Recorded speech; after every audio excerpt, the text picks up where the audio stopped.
Tuhan, terima kasih kami tinggikan Engkau selama-lamanya dan firman berkata ketika Engkau ditinggikan, Engkau akan menarik semua orang datang kepadamu. Inilah saatnya era Pentakosta yang baru. Kami sungguh excited dengan segala sesuatu yang secara rohani kami tahu ada sesuatu yang dahsyat, ada ledakan yang hebat, dan kami tahu berkat yang Tuhan sediakan bukan yang jasmani, tapi yang Tuhan sediakan yang rohani. Ketika yang rohani meledak, ketika yang rohani meledak, maka kami percaya bahwa itu di dalam kehidupan kami yang jasmani akan mengikutinya. Kami mau terus fokus kepada perkara-perkara yang di atas, bukan perkara-perkara yang di bawah, karena yang di bawah menakutkan dan tidak pasti. Tapi kami mengucap syukur kami punya Allah yang pasti di dalam Yesus Kristus, yaitu adalah firman. Berfirmanlah, kami siap untuk menerima yang pasti. Sama-sama kita katakan amin. Puji Tuhan, shalom semua sahabat teman-teman City of Love Family. Senang sekali beberapa waktu yang lalu, tepatnya minggu yang lalu, saya berjumpa dengan Woman Ministry, dan satu kehormatan hari ini saya bisa kembali berjumpa dengan semua saudara walaupun secara tetap layar di ibadah tengah minggu. Ya memang kalau dari sisi audiens saya perhatikan tidak sebanyak waktu ketika PPKM, mungkin juga teman-teman udah semua sudah onsite, ada desakan-desakan onsite yang pelayanan kah, pekerjaan kah, meeting kah. Jadi ya bisa dimengerti, tetapi saya percaya untuk semua Anda yang ibadah tengah minggu malam hari ini ada berkat Tuhan yang Tuhan sediakan. Nanti kita akan ketemu ibadah tatap muka hari Minggu besok. Semoga para wanita khususnya Velia tidak bosan karena ketemu Selasa minggu lalu, Rabu hari ini, dan nanti hari Minggu ketemu lagi. Tetapi saya bisa pastikan bahwa pewahyuan Tuhan selalu segar. Pewahyuan Kristus selalu baru setiap hari. Nah, kita akan belajar satu kata yang tidak kita sukai malam hari ini, yaitu adalah penundaan. Kita tidak suka dengan kata penundaan. Kita nggak suka dengan kata postpone. Kita nggak suka dengan kata tunggu. Kita nggak suka. Tetapi bukankah Daud mengalami penundaan dalam hidupnya? Yusuf mengalami penundaan dalam hidupnya. Musa mengalami penundaan dari hidupnya. Saudaraku, name it. Sebutkan nama-nama hebat dalam Alkitab. Semua mengalami yang namanya adalah penundaan. Jadi ini kata yang tidak kita sukai. Kita senang dengan kata cepat, kita senang dengan kata instan, kita senang dengan kata segera. Tetapi sebelum saya melanjutkan firman Tuhan yang sudah Tuhan taruhkan dalam hati saya, yuk sama-sama langsung dicatat berapa nih devices yang hadir, sekitar 40-an, dicatat dengan cepat, yang instan tidak sehat. Yuk sama-sama diketik agar kita mengerti pewahyuan dalam kehidupan kita, baik jasmani maupun rohani. Yang instan itu tidak sehat. Tidak ada yang instan itu sehat. Tidak ada. Tidak ada. Ini satu-satu pewahyuan yang Anda harus tangkap. Ya, kita ingin doa kita dengan cepat direalisasikan, dengan segera dijawab, dengan instan dikerjakan oleh Tuhan. Tetapi semua kita mengerti, bahkan sampai Tuhan Yesus Kristus sekalipun, saudaraku, dia mengalami penundaan, padahal dia adalah Tuhan itu sendiri. Tetapi dia tunggu 30 tahun untuk dia demonstrasikan kuasa sorga di bumi. Jadi yuk sama-sama kita sepakati dan senang. Ada 7 chat yang langsung merespon. Saya masih tunggu, masih ada 30 chat yang ada untuk yuk sama-sama ketik agar kita pahami, kita setuju, kita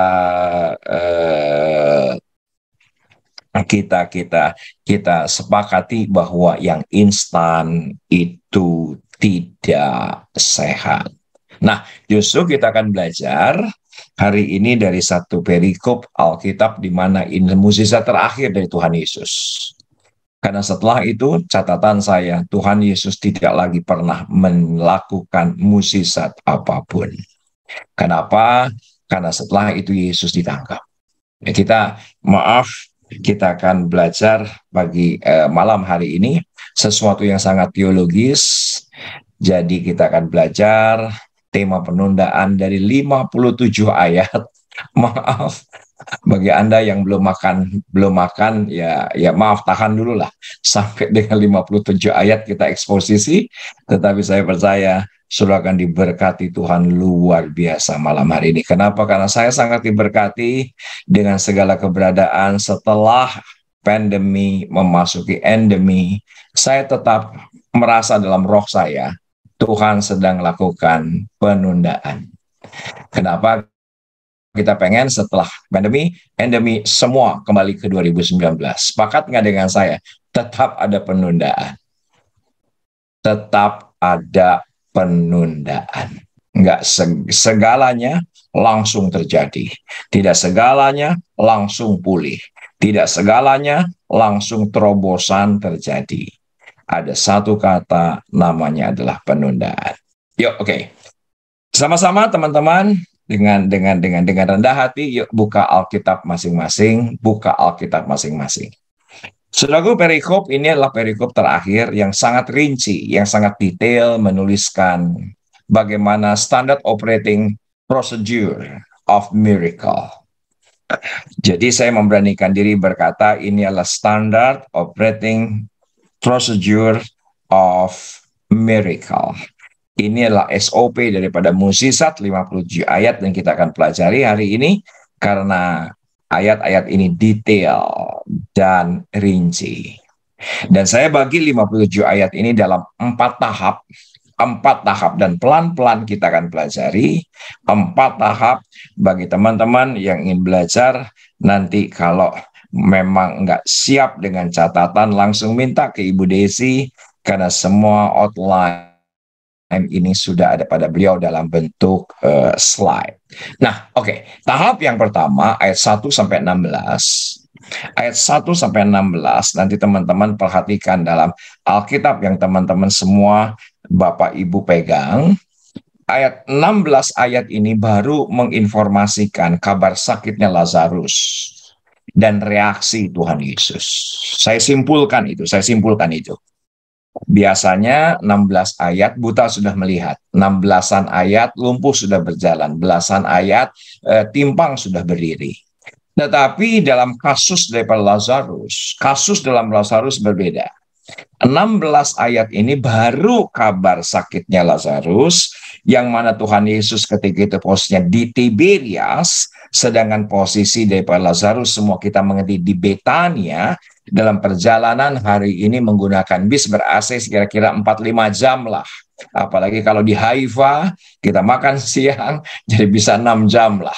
Tetapi pada zaman Tuhan Yesus ternyata mereka berjalan 2 hari lamanya. Jauh sekali. Perjalanan dari Tiberias menuju ke Yerusalem. Dan reaksi Tuhan Yesus seperti apa? Yuk sama-sama kita akan lihat ayatnya. Ayat yang keempat.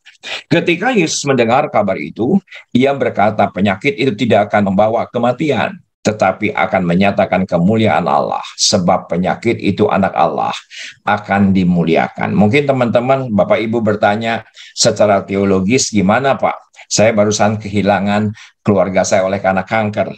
Saya barusan kehilangan keluarga saya oleh karena COVID. Saya barusan kehilangan teman saya oleh karena ginjal. Bukankah itu karena penyakit? Nah, langsung slide berikut ini Anda harus pahami. Bagi kita orang percaya tidak berlaku kematian kekal, tetapi kehidupan kekal. Tolong katakan amin. Bagi orang percaya, selalu kematian adalah tutup mata di bumi, buka mata di sorga. Ini penting. Yuk sama-sama catat. Bagi orang percaya, kematian adalah apa? Tutup mata di bumi, buka mata di sorga. Bagi orang yang tidak percaya kepada Yesus, beneran tutup mata di bumi, di sorga pun masuk dalam kekekalan, kekelaman, kegelapan kekal. Tidak ada kebangkitan bagi orang yang tidak percaya. Hanya bagi orang percaya, penyakit itu tidak berlaku untuk Anda dan saya. Untuk menyatakan kematian, karena bagi kita tidak berlaku kematian kekal, tetapi kehidupan kekal. Saudaraku, dari slide ini bisa dieksplor, bisa 45 menit khotbah. Tetapi saya ingin lanjutkan dalam konteks rema yang saya terima di Lazarus dibangkitkan ini. Perhatikan ayat yang kelima. Ayat yang kelima. Yesus memang mengasihi Marta dan kakaknya Lazarus. Saya ingin saudara agak fokus di sini. Saya ingin teman-teman, sahabat-sahabat City of Love Family saya ingin fokus Anda di sini. Kenapa? Saya ingin Anda fokus karena sering kali kita mendengar banyak pendeta selalu membanding-bandingkan Maria, Marta, dan Lazarus. Maria lebih rohani, Marta tidak, kurang rohani. Apalagi Lazarus. Seringkali Maria menyenangkan hati Tuhan, Marta tidak menyenangkan hati Tuhan, apalagi Lazarus. Saudaraku, saya minta maaf, di hadapan Tuhan ayat ini jelas berkata bahwa ayatnya berkata, ojo dibanding ke. Katakan amin. Saya nggak tahu siapa yang nyanyi, pokoknya ojo dibanding ke. Semua dikasih oleh Tuhan. Tolong katakan amin.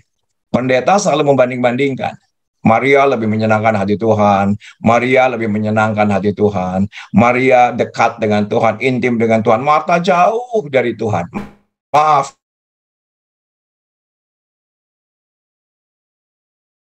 Di hadapan Yesus, kasihinya. Sekarang saya terima satu rema. Ya, tolong teman-teman tolong diketik. Yaitu yang bisa yang boleh dibandingkan itu hanya barang, bukan manusia. Karena manusia di hadapan Tuhan, semua berharga. Tolong katakan amin. Jangan pernah kita punya teologi dan mengkhotbahkan yang selalu membanding-bandingkan. Jangan pernah. Nanti kecenderungannya menghakimi. Kecenderungannya menghakimi. Padahal Yesus jelas-jelas mengasihi ketiganya. Tidak ada perbedaan. Tolong diketik. Yang boleh dibandingkan hanya barang. Manusia semua berharga di hadapannya. Saudaraku, manusia semua dikasihinya. Hanya barang, produk yang bisa dibandingkan. Yang lain tidak boleh dibandingkan oleh manusia. Karena manusia tidak punya hak untuknya. Ini penting menurut saya. Jadi, ya saya setuju Pak Lexi. Yang boleh dibandingkan hanya barang. Yang boleh dibandingkan itu hanya produk. Manusia semua dikasihinya. Namun setelah didengarnya bahwa Lazarus sakit, ia sengaja tinggal 2 hari lagi di tempat di mana ia berada.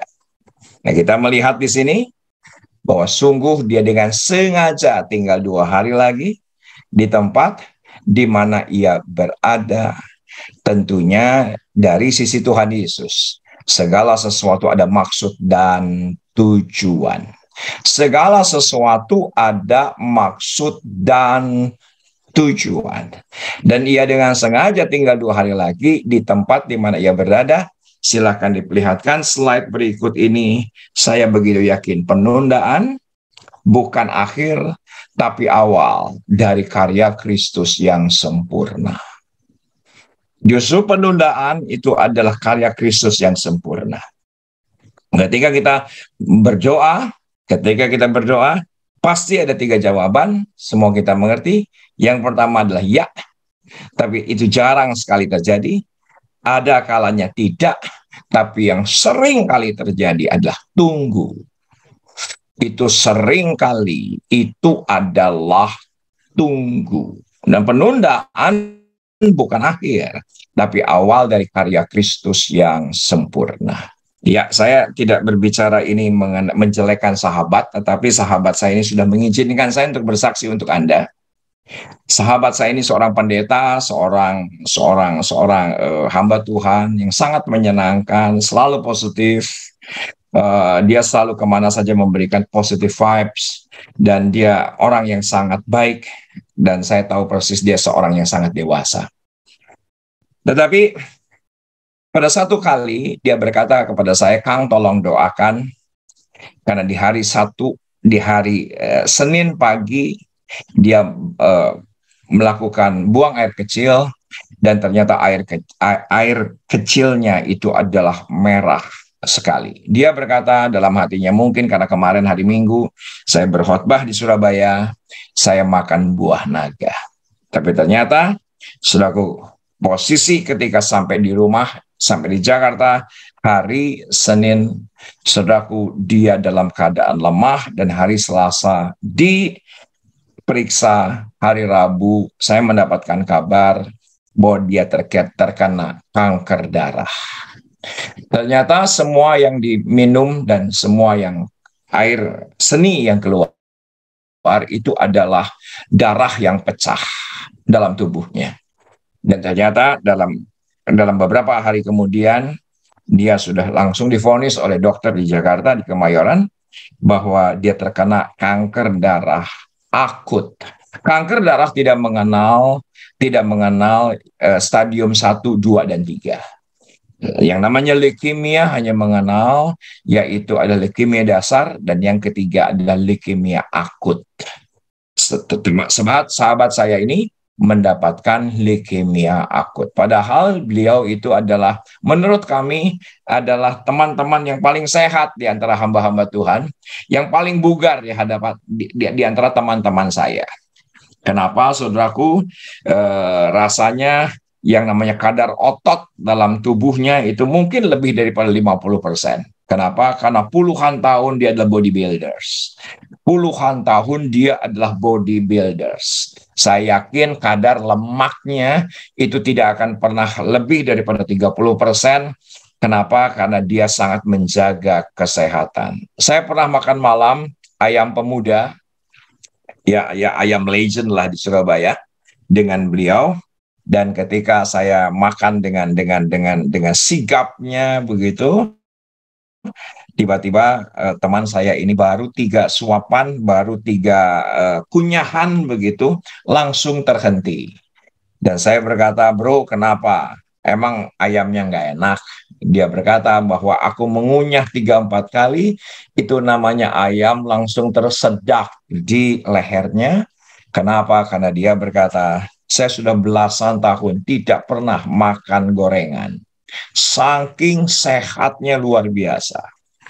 Dan ketika dia terkena leukemia, kita menjadi berduka. Kenapa? Karena yang paling sehat aja sakit. Apalagi kita yang makan sembarangan gitu kan. Jadi ada pesimisme yang luar biasa. Dan akhirnya dia harus dievakuasi karena keadaan terus melemah ke rumah sakit yang ada di Singapura. Sampai di rumah sakit Singapura, saudaraku, dia langsung diberikan formulir-formulir untuk dengan cepat dia harus tanda tangani. Salah satu yang harus ditandatangani adalah bahwa kalau meninggal mendadak, tidak lagi menuntut rumah sakit. Tetapi ada lagi, yaitu adalah surat pernyataan, yaitu ketika kemoterapi, bahwa tubuhnya yang kemungkinan hancur, itu tidak boleh menuntut ke rumah sakit. Kenapa? Karena dokternya berkata satu tetes kemo ini kepada tangan suster tanpa penutup tangan, itu tangan bisa terbakar. Bisa terbakar. Jadi setetes kemo saja tanpa penutup tangan, itu tangan bisa terbakar, sedangkan dia 6 bulan. Saudaraku, minimal 2 hari, siklus 2 hari, dia harus menerima total 3,5 liter. Jadi dokter berkata bahwa kemungkinan besar ginjal hancur, lambung hancur, paru-paru hancur, segala sesuatu hancur. Kemungkinannya hanya 20% dia untuk hidup. Singkat cerita saja, ternyata saya dapati olahraga tetap menolong, memberikan kekuatan kepada teman saya ini untuk tetap bertahan, dan dia lalui itu semua. Januari sampai bulan Juni 2018, Januari sampai Juni 2018, dan di bulan Juni Saudaraku, dia berulang kali hampir wafat, berulang kali itu koma, berulang kali selama kemo dengan tetesan kemo yang begitu kuat, dia berulang kali hampir mati, tetapi kekuatan anugerah sedemikian rupa itu menolong dia. Dan saya nggak pernah bisa lupa, dia bilang begini, Kang, bulan Juni 2018, dokter di Singapura menyatakan cancer free, menyatakan aku terlepas dari kanker darah akut. Saudaraku, pemulihannya cukup lama, 6 bulan kemudian, tetapi ketika pemulihan itu berlangsung, jadi dia kira-kira 16 bulan dia menderita, dia bilang begini, rencana gue di tahun 2017 semua tertunda. Semua rencana tertunda, keinginan tertunda, cita-cita tertunda. Tetapi dia berkata dengan mukjizat ini, semua percuma, semua sia-sia kalau saya tidak berubah. Dan akhirnya dia terima kesembuhan itu. Ada perubahan besar pada dirinya, pada istrinya, dan pada anak-anaknya. Yang saya ingin katakan adalah seringkali Tuhan belokkan semua rencana kita. Penundaan terjadi. Untuk apa? Karya Tuhan yang sempurna. Perubahan hidup kita yang sempurna terjadi dalam kehidupan kita. Katakan amin. Kita inginnya cepat, kita inginnya segera, kita inginnya instan. Tapi itu tidak merubah yang di dalam. Tidak merubah yang di dalam. Nah, sekarang tolong diketik bahwa penundaan Tuhan izinkan agar yang di dalam terlebih dahulu mengalami perubahan. Itu penting. Tuhan izinkan,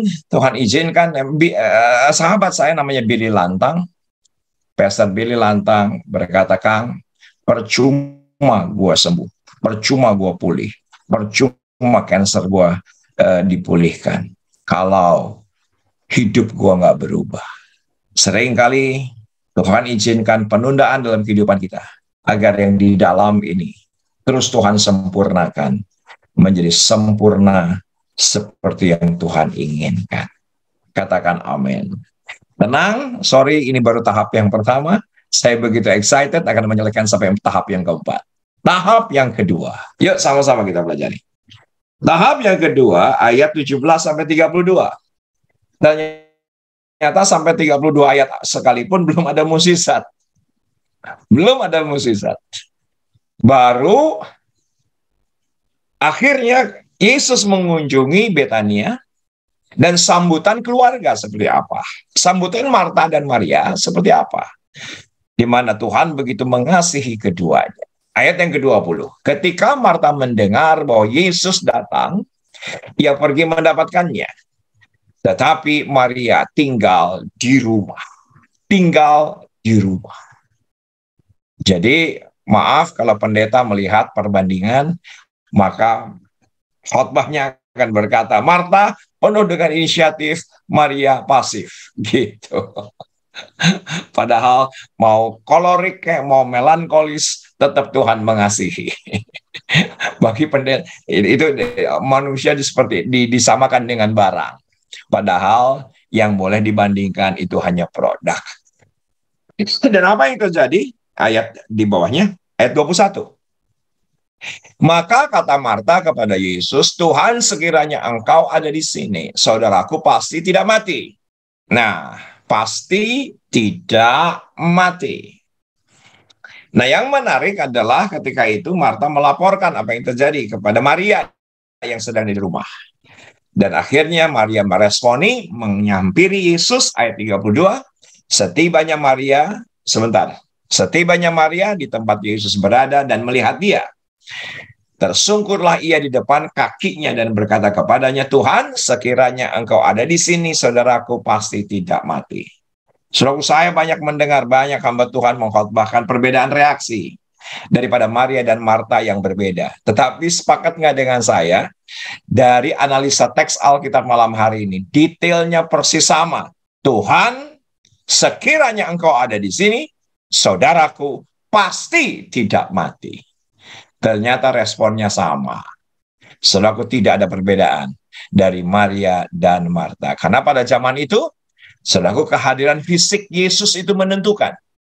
Di situ ada Yesus, di situ ada mukjizat. Di situ ada Yesus, di situ ada kemuliaan. Di situ ada Yesus, di situ ada terobosan. Saudaraku, pada zaman itu ketika Tuhan Yesus ada di Yerusalem, tidak akan pernah terjadi yang namanya mukjizat terjadi di Tiberias. Kenapa? Karena harus kehadiran fisik. Kehadiran fisik daripada Tuhan Yesus harus nyata, baru di situ ada kemuliaan. Maka saya bisa mengerti ketika Maria dan Marta berkata, Tuhan, sekiranya engkau ada di sini secara fisik, saudaraku pasti tidak akan mati. Tapi kita bersyukur hari ini dia sudah mati bagi kita, wafat bagi kita, bangkit bagi kita. Slide berikut ini harus menjadi sukacita bagi semua kita. Manifestasi hadirat Yesus tidak lagi ditentukan oleh faktor fisik, tetapi iman dan penyembahan. Katakan amin. Ketika iman Anda mengaktifkan Yesus yang sudah di dalam hidup kita, di kantor, saudaraku, hadirat Yesus nyata. Di tempat kos, hadirat Yesus nyata. Ketika Anda di pabrik, hadirat Yesus nyata.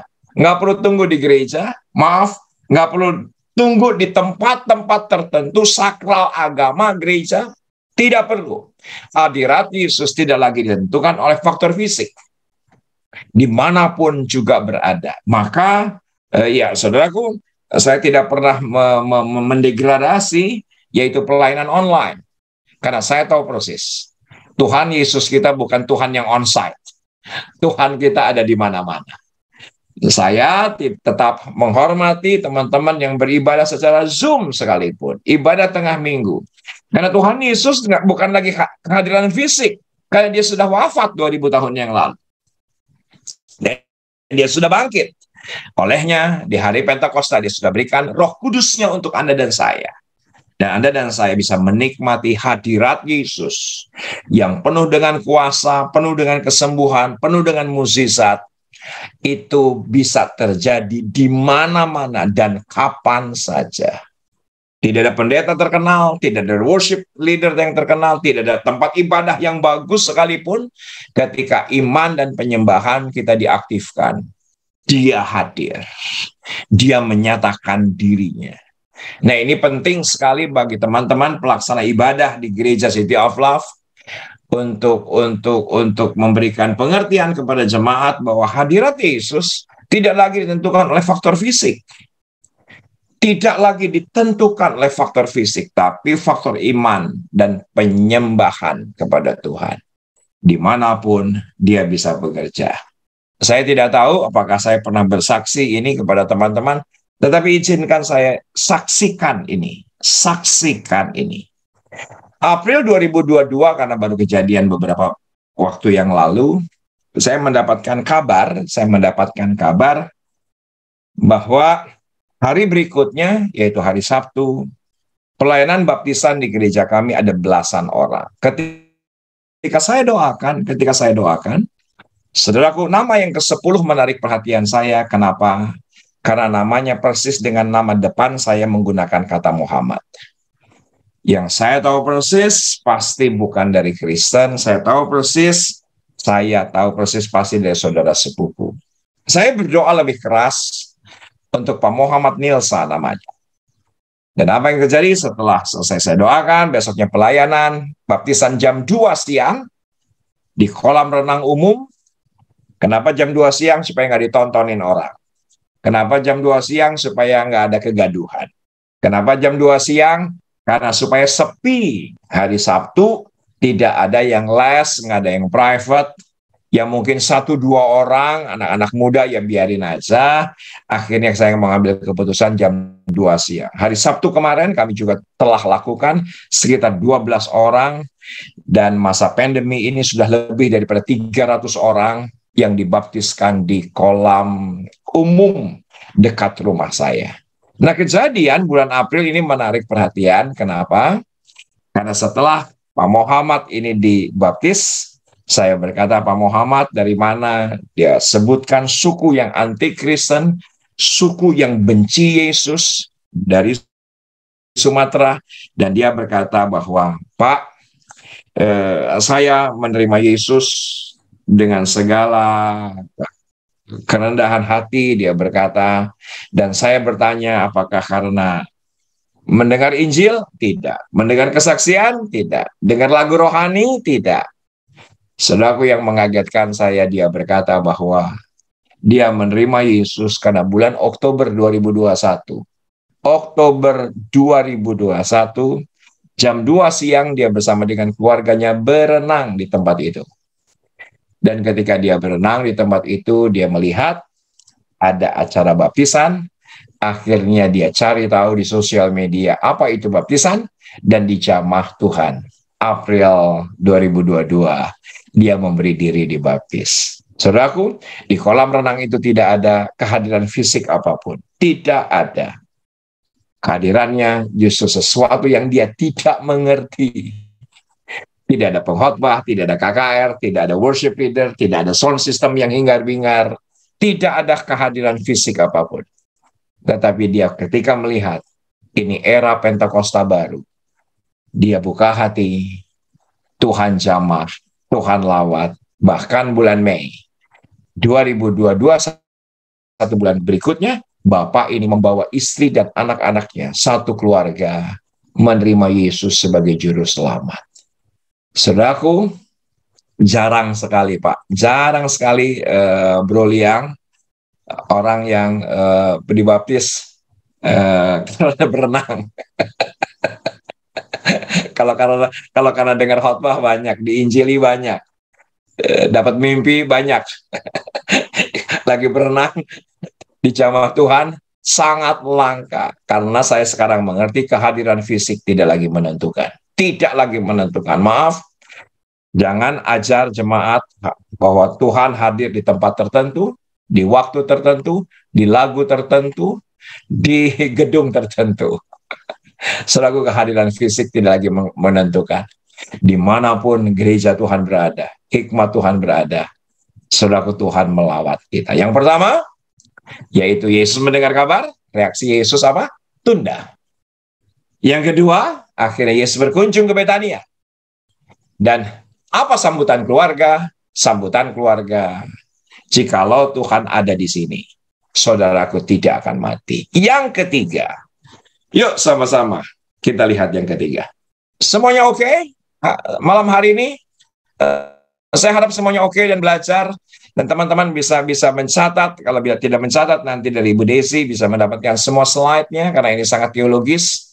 Tetapi saya yakin ini menjadi berkat untuk semua kita, bahwa penundaan bukan akhir, penundaan justru awal dari rencana Allah yang sempurna. Baru di ayat 33 sampai 34, tahap yang ketiga, kebangkitan dari kematian terjadi.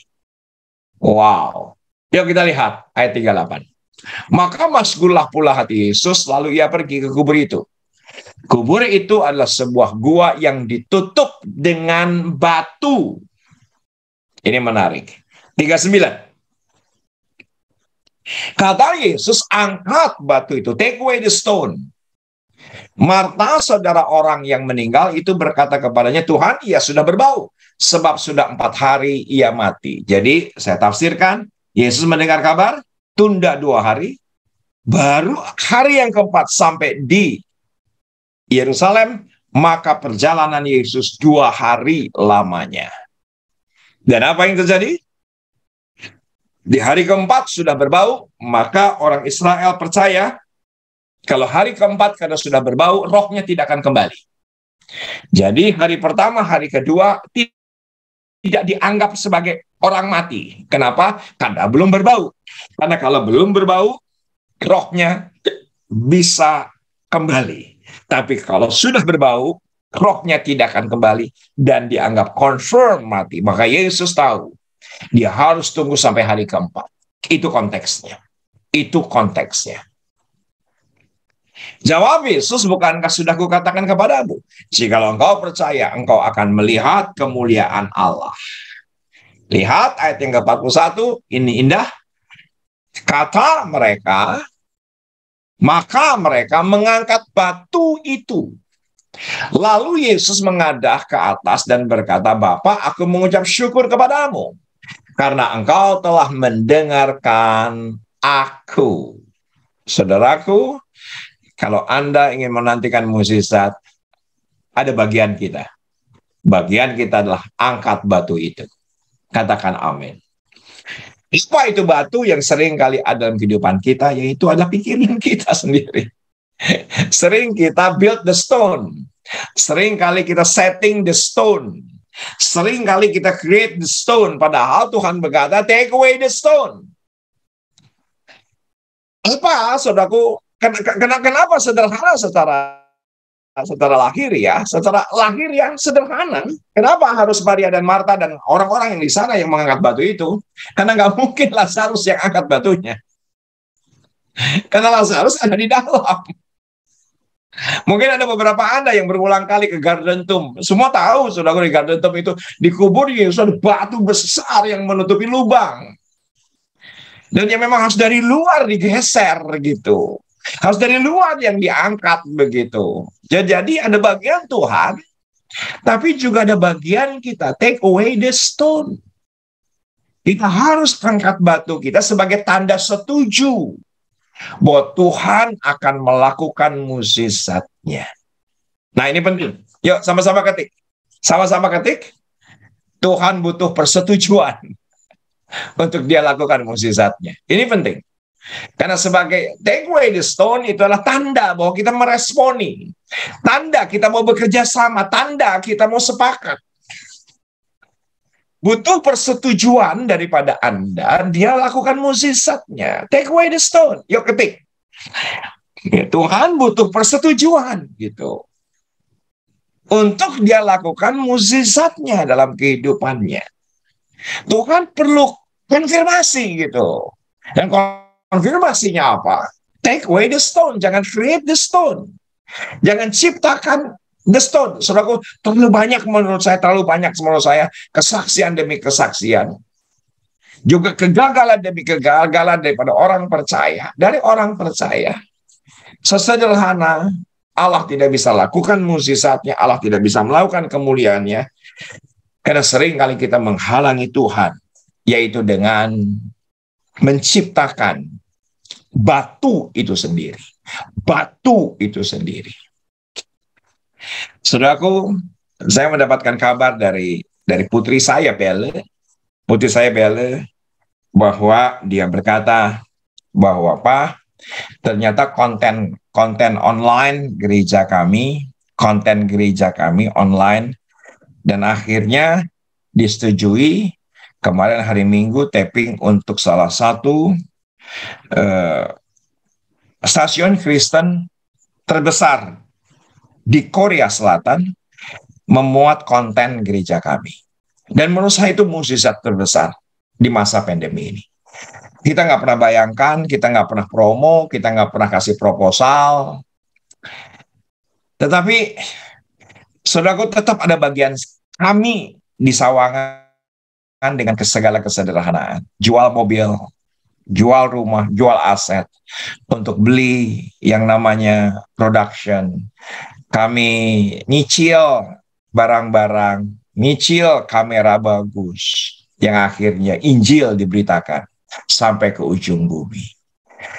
Ya Tuhan ingin, ya konfirmasi, Tuhan ingin persetujuan dan tindakan untuk kita bisa bekerja sama dengan Tuhan. Itu penting. Karena sering kali yang menghalangi karya Tuhan adalah diri kita sendiri. Karena kita create the stone, kita setting the stone, kita set up the stone. Ini doa saya. Semua kita malam hari ini. Yuk sama-sama ketik. Take away the stone. Yuk sama-sama ketik. Take away the stone. Bahwa kita angkat dan buang batunya. Maka Yesus mengadah. Dan ketika Doanya dijawab, Lazarus keluar. Wow, wow, wow. Sangat memberkati saya malam hari ini. Oke. Yang terakhir, yaitu adalah tahap yang keempat. Tahap yang keempat yaitu adalah pengaruh yang ditimbulkan karena adanya mukjizat. Ternyata oleh karena adanya mukjizat, ada pengaruh yang ditimbulkan. Maaf, saya tetap harus khotbahkan agar khotbahnya jelas, agar khotbahnya clear, agar khotbahnya sesuai dengan konteks. Ayat 45 sampai 57 ternyata Farisi. Yuk sama-sama kita lihat ayat yang ke-53. Mulai dari hari itu mereka sepakat untuk membunuh Yesus. Jadi tadi saya berkata di awal bahwa inilah mukjizat terakhir sebelum Yesus ditangkap. Tapi ini yang menguatkan para musuh untuk membunuh Yesus. Yang ini adalah bagian daripada skenario besar agar dia mati untuk Anda dan saya, dia wafat untuk Anda dan saya, dan dia bangkit untuk Anda dan saya. Ini sebuah skenario besar. Ayat yang ke-54 tolong diperhatikan. Karena itu Yesus tidak tampil lagi di muka umum di antara orang Yahudi. Di mana? Yerusalem. Ia berangkat dari Yerusalem ke daerah dekat padang gurun, agak jauh daripada kota Yerusalem, ke sebuah kota yang bernama Efraim, dan di situ ia tinggal bersama-sama murid-muridnya. Menarik di sini ada penundaan. Perhatikan, pada waktu itu hari raya Paskah, orang-orang Yahudi sudah dekat, dan banyak orang dari negeri itu berangkat ke Yerusalem untuk menyucikan diri sebelum Paskah itu. Jadi kenapa dia harus menunda? Sederhana. Dia kenapa harus menunda? Karena dia wafat harus persis hari Paskah. Dia bangkit harus persis hari raya roti tidak beragi, dan 50 hari dari sejak hari Paskah harus tepat Roh Kudus dicurahkan di hari Pentakosta. Wow. Saudaraku, ini sangat presisi sekali. Saya ulangi sekali lagi. Yesus sepertinya itu tidak langsung masuk ke Yerusalem karena dia harus menunda. Karena hari raya Paskah masih terlalu jauh, maka ketika hari Paskah baru dia mendekati Yerusalem. Karena dia wafat harus di hari Paskah, dia bangkit harus di hari raya roti tidak beragi, Pentakosta, 50 hari Penta, Roh Kudus dicurahkan, harus persis di hari raya orang Yahudi. Nah semua percaya bahwa dia akan datang, karena dari hari raya orang Yahudi hanya satu yang belum digenapi oleh karya Yesus, yaitu hari raya Pondok Daun. Hari raya Pondok Daun belum digenapi, dan semua orang percaya dia akan datang kali kedua. Dia akan datang di kali kedua ketika hari raya Pondok Daun terjadi. Slide yang terakhir. Skenario waktu Tuhan selalu indah bagi kita. Kita nggak tahu kapan, tetapi kalau belum indah, belum waktunya Tuhan. Tapi kalau sudah indah, pasti waktunya Tuhan. Ini doa saya, walaupun penundaan terjadi, tetap berharap, tetap percaya sebagai gereja. Ya, saya senang Presiden Jokowi sudah menyurati dan sudah menghubungi WHO bahwa pandemi akan dicabut dalam waktu beberapa hari, apalagi pastinya setelah G20. Tetapi yang namanya efek daripada pandemi tidak dengan segera, tidak dengan cepat, tidak dengan instan, semuanya pulih. Tetap membutuhkan waktu.